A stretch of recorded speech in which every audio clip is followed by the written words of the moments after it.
পায়নি অবকাশ।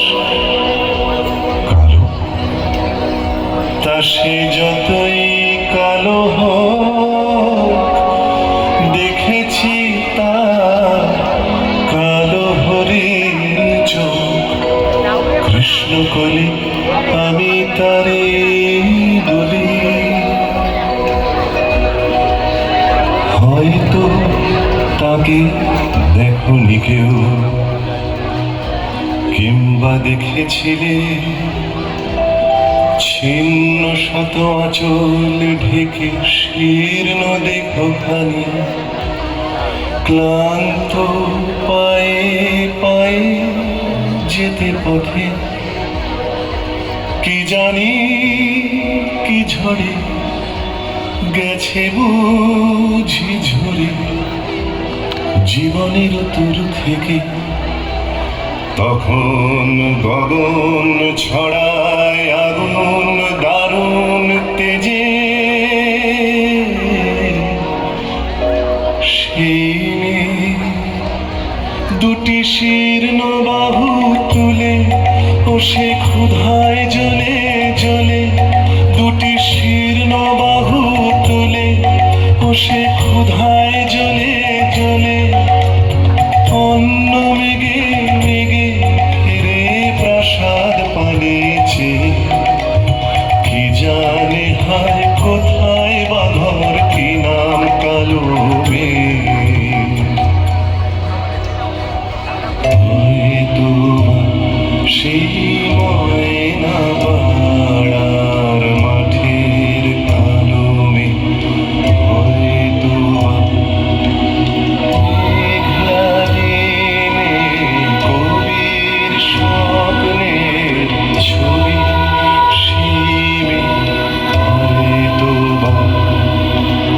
জীবন নদীর খরস্রোতে ভাষা, মহাকালের জ্বলন্ত জিজ্ঞাসা।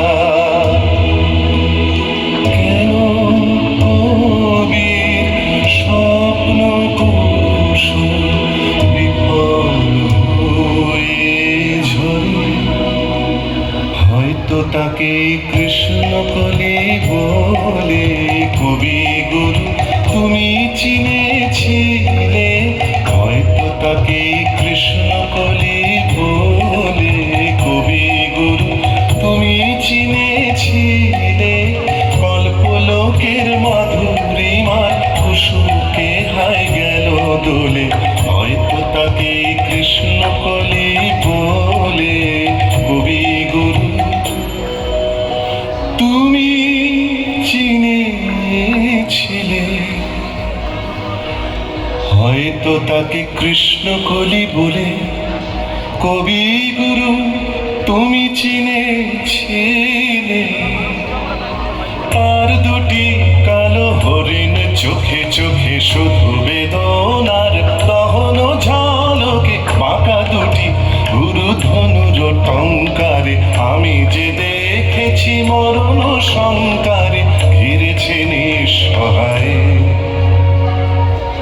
হয়তো সেই ময়না পাড়ার মাঠে কালো মেঘ, হয়তো মেঘলা দিনে কবির স্বপ্নের ছবি, সেই মেঘ হয়তো। আবার কোনোদিন যদি তুমি তারে দেখো পথে,